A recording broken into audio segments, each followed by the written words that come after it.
me up an anxious wall. So I'm like, okay, well maybe there's an ice that will just stay ice forever without having to go to Iceland or something like that. So I found out that there's this surface called Easy Glide something.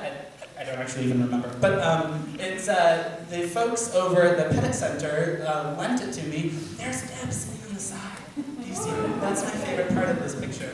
And we did, crying. Yeah, so the song that this was choreographed to by Deb was With or Without You. And recently, in the last few days, Deb called, and of course With or Without You is playing, so we're weeping.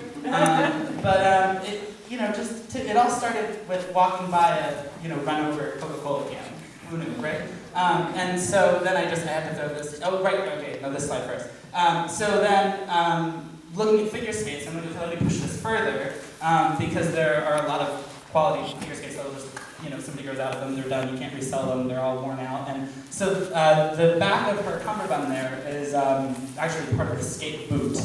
And then I thought, well, what if we chop the bottom off and turn it upside down, so then we actually make it into a pair of shoes. So these are sort of like reverse flip-flops, maybe, because the toes are loose. Don't worry, we didn't go into mass production. You haven't missed the next fashion craze. This really is art to wear. No one's telling you to have your toes sticking out while you're doing fashion. I see movement happening at work. So then I had to throw this one in, of course. Deb gave me one of the most special things that a person could give someone, and as somebody that loves figure skating, Deb gave me my axle. And there's sort of like this point of no return. If you don't quite get your axle, then you don't always really move on with skating. But she gave me that and really taught me that anything was possible. And that's one of the most cherished gifts that I think I have from a person. So instead of crying, I'm going to talk about more garbage. So would anybody like to identify the prominent piece of litter in this particular beautiful photograph? Plastic bags. Fabulous. So I love that you see plastic bags. That's wonderful. And I tried to give them some color, hoping that maybe somebody, saw a hat or something. But I'm glad that you see plastic bags. That's a good start. That I saw a wedding gown. And so in this particular world, I cut the plastic bags into strips and then weave them on my floor loom. And that weaving is this really fabulous, beautiful thing that's in my life. And actually one of my favorite weavers is in the audience. Oh, yes, good. Okay, that reminds me, because I'm going to forget if I don't bring it up now. Obviously, the panel is just filled with beautiful, phenomenal people and brains this evening. The audience itself, as there are folks that I have not met but I have heard of. Some of my favorite people are in the audience. I'm trying to make eye contact with this. Where are they?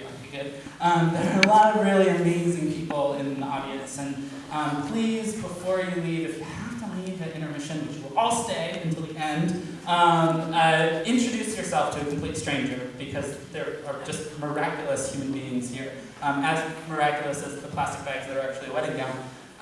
And this is just absolutely one of my favorites. Does anyone have any idea what this is? Before they say it, it is not a duck or a swan, which is actually what I thought it was when I first saw the picture. An umbrella, fabulous. Actually, in the back during intermission and at the end, we can talk about how they're raincoats. And this is really starting to pull into like the thematics of who's wearing all of these pieces that I've been seeing. What power do you have when you're saying this is fashion? You're not going to have any toe coverage in your shoes. But who's also wearing them? Who's the subliminal message of who's wearing them? But then also dealing with the fact that you're just throwing things away and saying someone else or something else is going to deal with it. And now all of a sudden I'm on top of all these things that I'm just littering on. But it's not expired. This stuff, it doesn't have to have an expiration date just because it's done being an umbrella, just because it's done being a can. Being a vessel. When you go shopping for your cereal, you're not just buying cereal, you're buying a cereal box and you're also buying a bag. What are you going to do with the bag in the box? I mean, make a hat and a cute bracelet, right? That's exactly what you're going to do. And so, just walking into this is one of my favorite experiences. I was walking up to people in Central Park saying, want to try on a raincoat? And many people ran away, like sprinted away from me. And this very quiet Parisian woman was like, no, I couldn't possibly, no. And her son is looking at me, and I'm like, what do you know that I don't know? He's like, just do it. And at least that's what I assumed that he said. I have no idea what he actually said.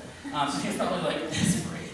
And she just came alive. I did not direct her. This was entirely her movement, and she just embodies the spirit of the apprentice of the raincoat, and I love that she was just this person passing by, all quiet and timid, but she is just, look at the face, right? So there are raincoats in the back for you to try on, which is very exciting. Oh, and we don't have, so we'll talk about this later. It's just a video of them doing that. We don't have Wi-Fi, but that's okay.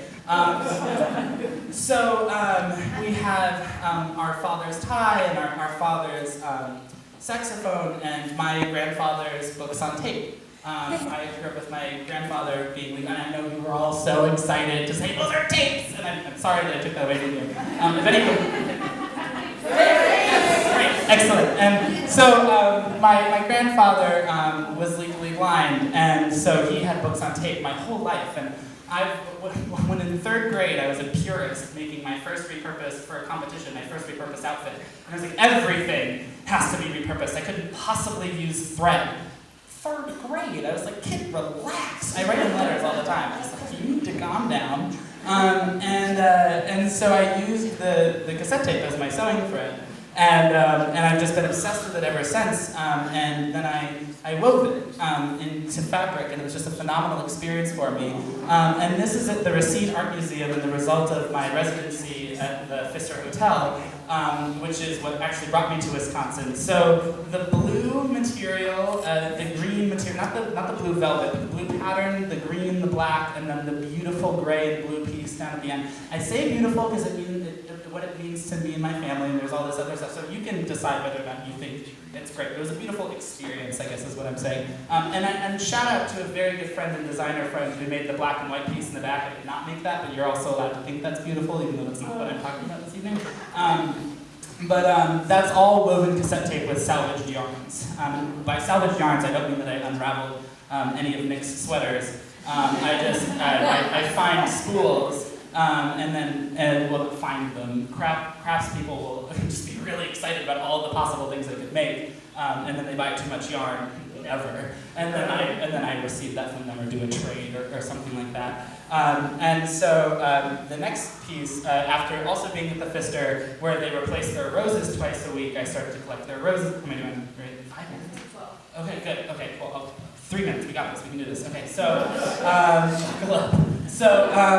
So down the side, there are actually grommets that are in the dress, so you can put live flowers, and then the front is actually a vase, so you can put flowers in the front.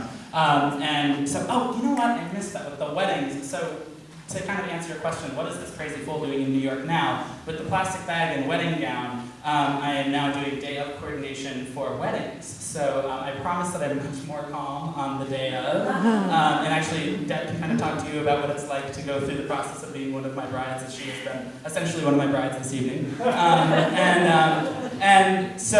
With the cassette tape, the reason I'm bouncing back and forth is kind of tell you, what am I working on right now? What is he doing? So you know the umbrellas are in the back. Now I'm working with brides now, and we are in the process of doing a crowdsourced fundraiser to make this be a permanent part of the Racine Art Museum collection. And that is a phenomenal honor, and I'm so excited to have been able to build this relationship, it's so humble and really exciting. So just share that with you, let me know if you want to participate. Oh, that's very sweet. Thank you. So that's very exciting. This is the end. Oh, great. Okay. Cool. Awesome. And so now it's intermission, and I just hope that you can enjoy. Did I put anything little? No, because I didn't. Just enjoy seeing the world the way that it can. Oh, Deb. Oh, okay. Okay. Great. Yeah, I guess I'm done.